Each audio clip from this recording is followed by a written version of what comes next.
अब तो साबित हो चुका है राजनीति में एनीथिंग इज पॉसिबल।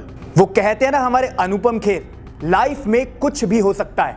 बॉस, मैं बोलूंगा राजनीति में कुछ भी हो सकता है। हम पिछले शुद्ध देसी राजनीति के एपिसोड में विपक्षी एकता और केजरीवाल के बारे में बात कर रहे थे और यहां पर अजीत पवार ने सबसे बड़ा सियासी खेला कर दिया। खेल अजीत ने किया, 2 फाड़ एनसीपी में हुई, लेकिन निशाने पर आ गए राहुल गांधी। कैसे, यही तो हम बताएंगे।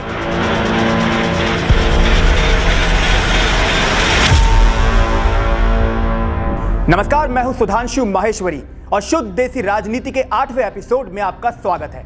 महाराष्ट्र में अजीत पवार की राजनीतिक लीला सभी ने देख ली। एनसीपी के 30 से ज्यादा विधायकों के साथ अजीत पवार एनडीए की गोद में बैठ गए, डिप्टी सीएम का पद लिया और 8 विधायकों को मंत्री पद की शपथ दिलवा दी। ये देख बीजेपी के सभी कार्यकर्ता बोले, मौसम तो ऐसा लग रहा है दिल गार्डन गार्डन हो रहा है। दूसरी तरफ शरद पवार ने कहा, ये सब क्या देखना पड़ रहा है। अब सबसे पहले आपको शॉर्ट में ये नंबर गेम समझा देता हूं, ध्यान से समझिए, क्योंकि इसी पर महाराष्ट्र की आगे की राजनीति टिकी हुई है।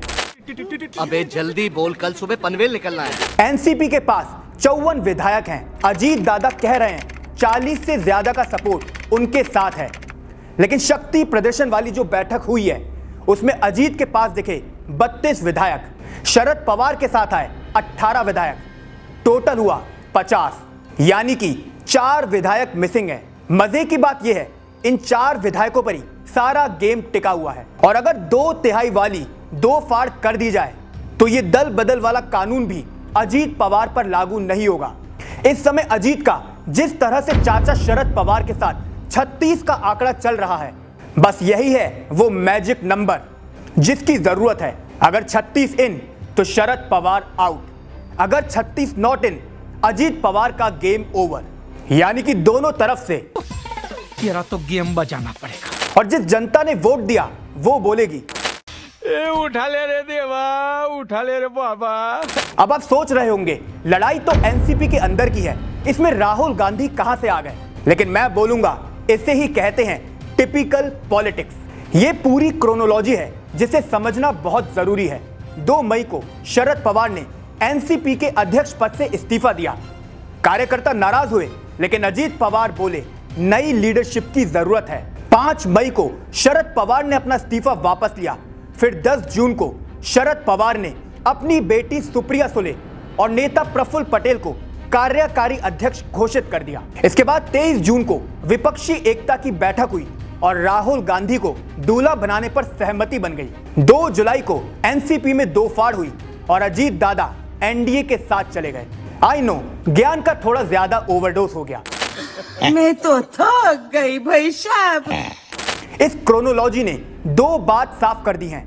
पहली ये कि अजीत पवार सुप्रिया सुले के बढ़ते कद से परेशान थे। दूसरा ये, राहुल गांधी का दूल्हा बनना कई दलों को रास नहीं आया। अजीत पवार के गुट को लगने लगा, एक तो हमारे नेता को नजरअंदाज किया और इसके ऊपर राहुल गांधी को दूल्हा बनाने पर हामी भर दी। यानी कि ये सभी शरद पवार की 1 मैन आर्मी वाली छवि को लेकर परेशान थे। अरविंद केजरीवाल के स्टाइल में बोले तो परेशान हो गए हम लोग 2.5 साल से।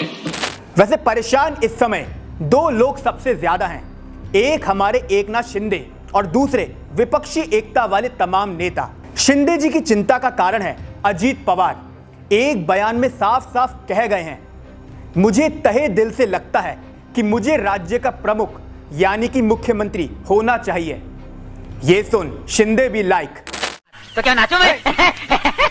अब शिंदे को सीएम कुर्सी खोने का डर है, तो वही दूसरी तरफ विपक्ष इसलिए परेशान है क्योंकि उनका एकजुटता वाला प्लान फ्लॉप होता जा रहा है। उन्हें समझ नहीं आ रहा कि 2024 की तैयारी करें या पार्टियों के अंदर चल रही लड़ाई को शांत करें। यानी कि अपोजिशन चल रहा कंफ्यूज्ड। एनसीपी में भी असमंजस की स्थिति और शरद पवार की खिसकती सियासी जमीन। अब इस समय बीजेपी क्या नया खेल करने वाली है, यही तो है शुद्ध देसी राजनीति। नमस्कार।